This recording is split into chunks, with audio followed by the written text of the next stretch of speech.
तो अगला हमारे साइंस का टॉपिक है रीट और सीटेट एग्ज़ाम के लिए पादप व जंतु कोशिका की संरचना। तो इसमें शॉर्ट नोट्स से आपको एक क्वेश्चन देखने को मिलेगा एग्ज़ाम में। तो ये 10 तक की आरबीसी और एनसीईआरटी किताबों से मटेरियल लिया गया है पादप व जंतु कोशिका की संरचना। तो सबसे पहले पादप कोशिका ऐसी कोशिका अंग जो केवल पादप सेल में पाए जाते हैं, जंतु कोशिका में नहीं पाए जाते, ऐसा क्वेश्चन पूछ सकते हैं। तो कौन से केवल पादप कोशिका में, पादप सेल में ही पाए जाते हैं? कोशिका भित्ति और हरित लवक, ये दो ध्यान रखेंगे। जंतु कोशिका ऐसे कोशिका अंग जो मुख्यतः जंतु कोशिका जंतु सेल में होते हैं। इसके उदाहरण तारकाई, निम्न श्रेणी पादप जैसे कुछ कवक, शैवाल, मूस, फर्न में उपस्थित। ये ध्यान रखना है, तारकाई वैसे तो जंतु कोशिका में मुख्यतः पाया जाता है, लेकिन निम्न श्रेणी के जो पादप हैं कवक, शैवाल, मूस, फर्न में उपस्थित होता है और उच्च पादपों में अनुपस्थित। ये जरूरी है, इम्पोर्टेंट है, ध्यान रखेंगे। तो इससे क्वेश्चन आ सकता है, ये दिया हुआ है 9th बुक में आरबीएससी के। इसके बाद है कोशिकांग। कोशिकांग में कोशिका के अंदर पाए जाने वाले अंगों का अध्ययन करेंगे। कोशिकांग में सबसे पहले है कोशिका कला या कोशिका झिल्ली। तो जंतु कोशिका का सबसे बाहरी आवरण किसका बना होता है? जंतु कोशिका का सबसे बाहरी आवरण कोशिका कला या कोशिका झिल्ली का बना होता है। वह पादप कोशिका में कोशिका झिल्ली के चारों ओर एक निर्जीव परत होती है जिसे कोशिका भित्ति कहते हैं। ध्यान रखेंगे, ये कोशिका भित्ति जो है वो निर्जीव परत होती है और कोशिका जो झिल्ली है वो सजीव परत होती है। ये ध्यान रखेंगे, इम्पोर्टेंट फैक्ट है, एग्जाम में पूछ सकते हैं। कोशिका भित्ति सेल्यूलोज, हेमीसेल्यूलोज, पेक्टिन तथा पॉलीसेकेराइड की बनी होती है। इम्पोर्टेंट है, शॉर्ट नोट्स हैं। कोशिका भित्ति किसकी बनी है? सेल्यूलोज, हेमीसेल्यूलोज, पेक्टिन तथा पॉलीसेकेराइड की बनी होती है। कोशिका कला की मोटाई 75 से 100 अंगस्ट्रम। ये भी ध्यान रखना है, कोशिका झिल्ली है, कोशिका कला की मोटाई जो है 75 से 100 अंगस्ट्रम तक होती है। यह त्रिस्तरीय आवरण है, ये ध्यान रखना है। 3 स्तर का आवरण होता है, त्रिस्तरीय आवरण है जो प्रोटीन व फॉस्फोलिपिड अणुओं की बनी होती है। कोशिका कला चयनात्मक पारगम्य होती है, ये भी ध्यान रखना है। ये चयनात्मक पारगम्य है, यानी कि पदार्थों को चयन करके अपने में से गुजरने देती है, सीधे ही नहीं गुजरने देती।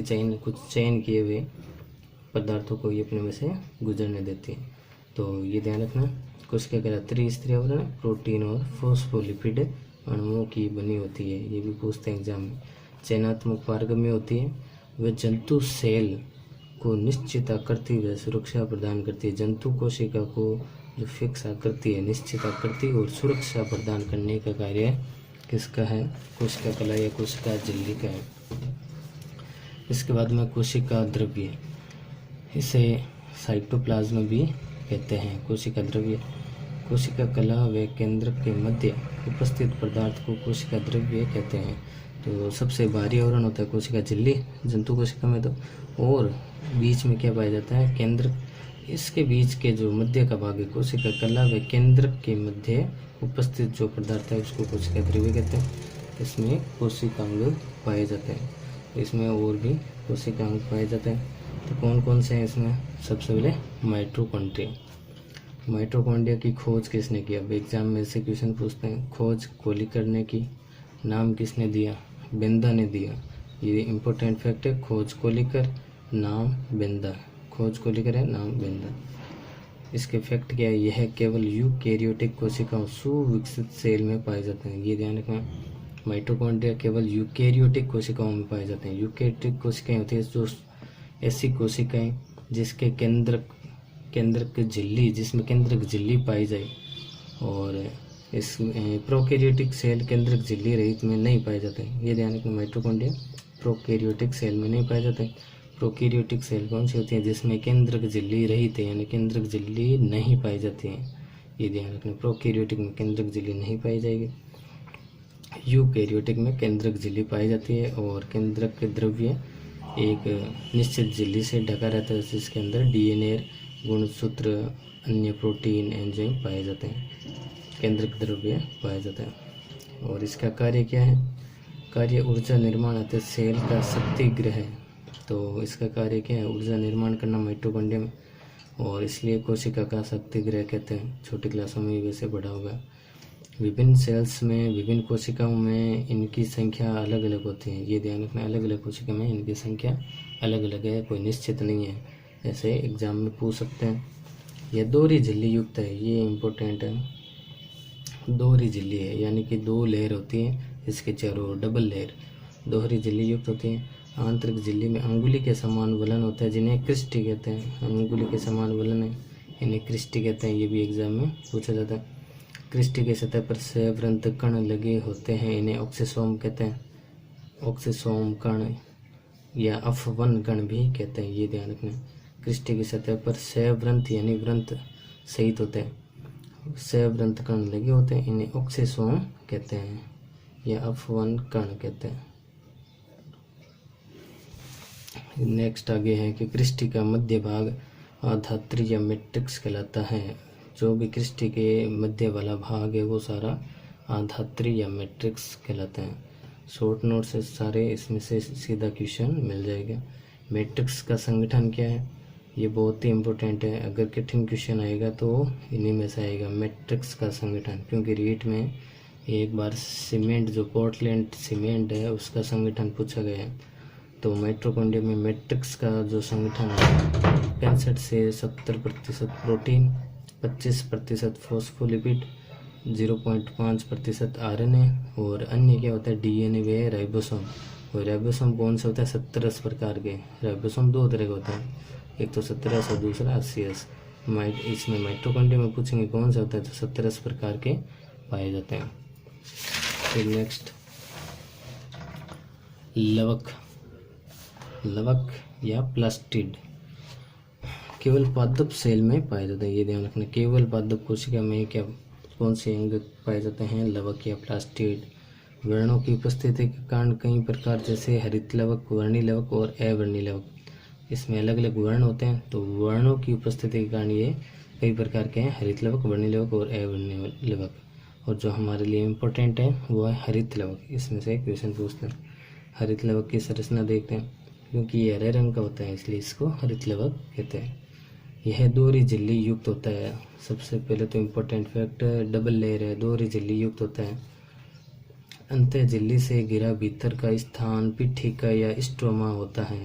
जो अंदर वाली झिल्ली है अंतः झिल्ली कहते हैं। अंतः झिल्ली से घिरा भीतर का स्थान पिठिका, पिठिका या इंग्लिश में स्ट्रोमा होता है। स्ट्रोमा में एक जटिल झिल्ली तंत्र होता है जिसे थाइलेकोइड कहते हैं। झिल्ली तंत्र है जिसे थाइलेकोइड कहते हैं। यह 2 प्रकार से विन्यासित तस्तरी समान थाइलेकोइड सिक्कों के चट्टे के रूप में व्यवस्थित होते हैं, जिन्हें ग्रेना कहते हैं। ये 2 प्रकार से विन्यासित होता है। सबसे पहला इसमें तस्तरी समान थाइलेकोइड सिक्कों के चट्टों के रूप में व्यवस्थित होते हैं, जिन्हें ग्रेना कहते हैं। तो ये ध्यान रखना, सिक्कों के चट्टे के समान जो व्यवस्थित होते हैं, जो थाइलेकोइड तस्तरी समान, सिक्कों के चट्टों के समान थाइलेकोइड, उन्हें तो कहते हैं ग्रेना। और 2 ग्रेना को जोड़ने वाली थाइलेकोइड इंटरग्रेनम कहलाती हैं। 2 ग्रेना को जोड़ने वाली थाइलेकोइड ध्यान रखना इंटरग्रेनम कहलाती हैं। तो ये 2 तरह से व्यवस्थित हो गए। प्रकाश संश्लेषण से संबंधित एंजाइम स्ट्रोमा व थाइलेकोइड की झिल्ली में पाए जाते हैं। ये ध्यान रखना, जो प्रकाश संश्लेषण से संबंधित एंजाइम है वो स्ट्रोमा व थाइलेकोइड की झिल्ली में पाए जाते हैं। स्ट्रोमा में डीएनए व राइबोसोम 70 पाए जाते हैं। स्ट्रोमा में और क्या पाया जाता है, स्ट्रोमा में डीएनए व राइबोसोम 70 वाले, स्ट्रोमा में डीएनए भी पाया जाता है और राइबोसोम 70 पाए जाते हैं। ये ध्यान रखना है, ऐसा कौन सा कोशिकांग है जिसके अंदर खुद का राइबोसोम, खुद का डीएनए पाया जाता है। ध्यान रखेंगे लवक या प्लास्टिड।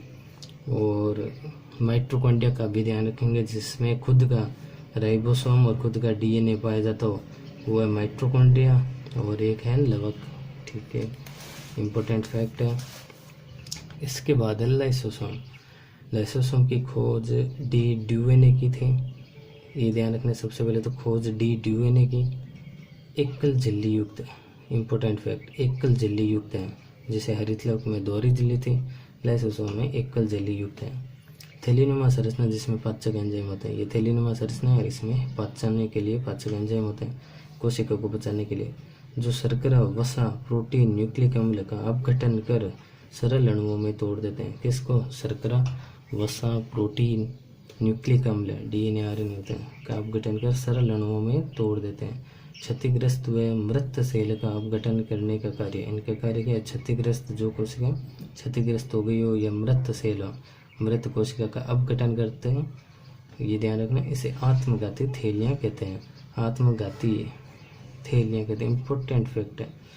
आत्मघाती थैलियाँ किसे कहते हैं? लाइसोसोम को कहते हैं, क्योंकि अगर कोशिका के अंदर लाइसोसोम की झिल्ली फट जाए तो इसके जो एंजाइम है, पाचक एंजाइम, वो कोशिका को ही नष्ट कर देते हैं, इसलिए इसे आत्मघाती थैलियाँ कहते हैं। इसके बाद है अंतर्द्रव्य जालिका। तो अंतर्द्रव्य जालिका के बारे में, भित्ति एकल झिल्ली युक्त, इम्पोर्टेंट फैक्ट, अंतर्द्रव्य जालिका एकल झिल्ली युक्त। एग्जाम में एकल झिल्ली वाले, दोहरी झिल्ली वाले ये पूछ सकते हैं क्वेश्चन। अंतर्द्रव्य जालिका कैसे है? एकल झिल्ली युक्त है। केंद्रक तथा कोशिका कला के मध्य सूक्ष्म नलिकाओं की जालिका रूप में व्यवस्थित होते हैं। ये कहाँ व्यवस्थित होती है? केंद्रक बीचों बीच तथा कोशिका कला सबसे कोशिका का बाहरी आवरण, केंद्रक तथा कोशिका कला के मध्य सूक्ष्म नलिकाओं के जालिका रूप में व्यवस्थित। और दो प्रकार के होते हैं, खुरदरी अंतर्प्रद्रव्य जालिका और चिकनी अंतर्प्रद्रव्य जालिका। तो दो प्रकार में खुरदरी अंतर्प्रद्रव्य जालिका पर राइबोसोम पाए जाते हैं, इसलिए ये खुरदरी तथा प्रोटीन संश्लेषण का कार्य करते हैं। अगर राइबोसोम है इसके ऊपर, तो राइबोसोम का कार्य क्या होता है? प्रोटीन संश्लेषण करना। और दूसरी है चिकनी अंतर्प्रद्रव्य जालिका। तो चिकनी अंतर्प्रद्रव्य जालिका पर राइबोसोम नहीं होते हैं और ये वसा व लिपिड अणुओं के संश्लेषण का कार्य करती है। तो ये चिकनी होती है, तो इससे हम समझ जाएंगे कि चिकनी है तो वसा व लिपिड अणुओं के संश्लेषण का कार्य करती है। कोशिका द्रव्य व केंद्रक के मध्य पदार्थों का परिवहन का कार्य करती है। तो ये कोशिका केंद्रक और कोशिका कला के बीच में, तो इसके बीच में ये पदार्थों का परिवहन भी करती है। कोशिका द्रव्य व केंद्रक के मध्य पदार्थों का परिवहन का कार्य करती है।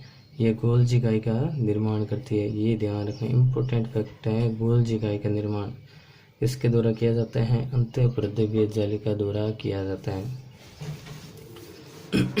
इसके जो खोज करता है वो हमारे बुक्स में लेवल में नहीं दिए हुए, तो वो हमें याद करने की ज़रूरत नहीं है।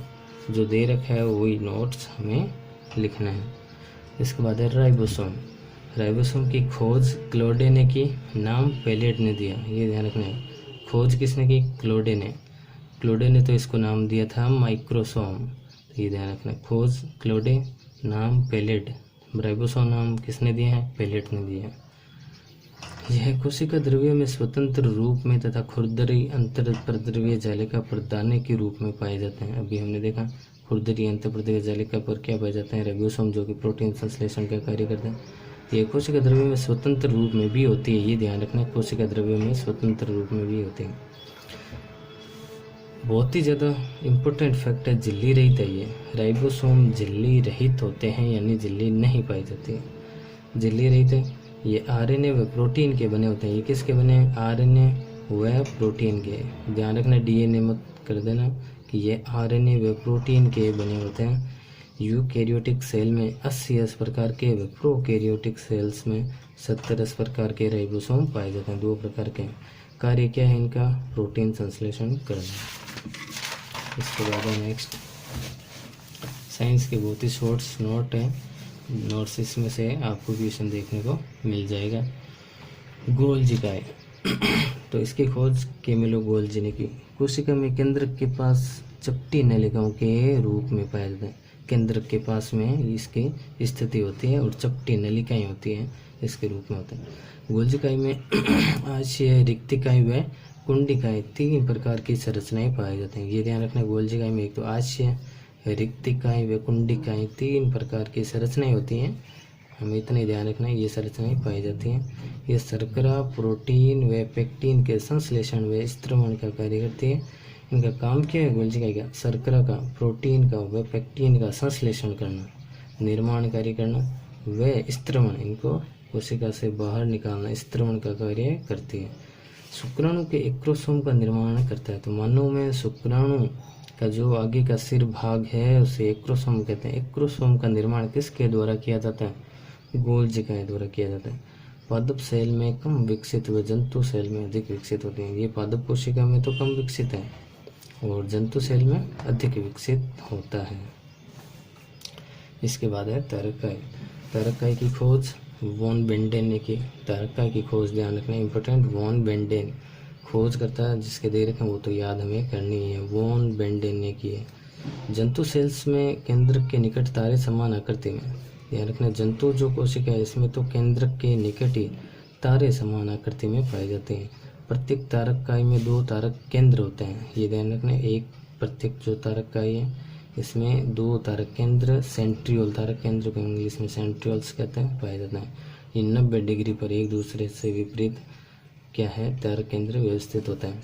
यह जंतु सेल्स में सेल विभाजन के समय तर्कु तंतुओं का निर्माण करती है। कार्य पूछ लें, जंतु कोशिका में कोशिका विभाजन के समय क्या करते हैं? तर्कु तंतु का निर्माण करती है। तर्कु तंतु क्या है? गुणसूत्रों से जुड़े रहते हैं। शुक्राणु की पूंछ का निर्माण, ये भी इम्पोर्टेंट फैक्ट है। मानव में शुक्राणु की पूंछ का निर्माण किसके द्वारा किया जाता है? तारकाई द्वारा किया जाता है। और ऐसा पूछ लें कि एक्रोसोम का निर्माण, शुक्राणु में सिर का निर्माण किसके द्वारा किया जाता है? तो ध्यान रखना गोल्जिकाई द्वारा किया जाता है। और तारकाई का काम क्या है? शुक्राणु की पूंछ का निर्माण करना। सूक्ष्म जीवों के गमन अंगों जैसे कशाभिका, फ्लैजिला व पक्षमाप सीलिया कहते हैं का आधार बिंदु बनाता है। सूक्ष्म जीव जो छोटे छोटे जीव है उनमें जो गमन अंग है, गमन अंगों जैसे कशाभिका और पक्षमाप का आधार बिंदु बनाता है कौन? तारकाई। पादप सेल में तारकाई अनुपस्थित, ध्यान रखना पादप कोशिका में तारकाई अनुपस्थित होता है। इंपॉर्टेंट फैक्ट है, पादप कोशिका में तारकाई अनुपस्थित। उच्च पादपों में अनुपस्थित, लेकिन निम्न पादपों में कुछ में पाया जाता है, लेकिन हमें पादप सेल में अधिकांशतः अनुपस्थित ही होते हैं। सबसे छोटी कोशिका, नोट करके ये सबसे छोटी कोशिका प्लूरोनमोनिया, इसको PPLO कहते हैं। इसका व्यास कितना है? 0.1 माइक्रोन। तो 1 माइक्रोन क्या होता है? 10⁻⁶। तो सबसे इतनी छोटी कोशिका व्यास है 0.1 माइक्रोन यानी 10⁻⁶, 10 लाखवां भाग, 1 का 10 लाखवां भाग है। सबसे बड़ी कोशिका हमें पता है शुतुरमुर्ग का अंडा, इसका व्यास होता है 175 मिलीमीटर। इसके बाद है रिक्तिका।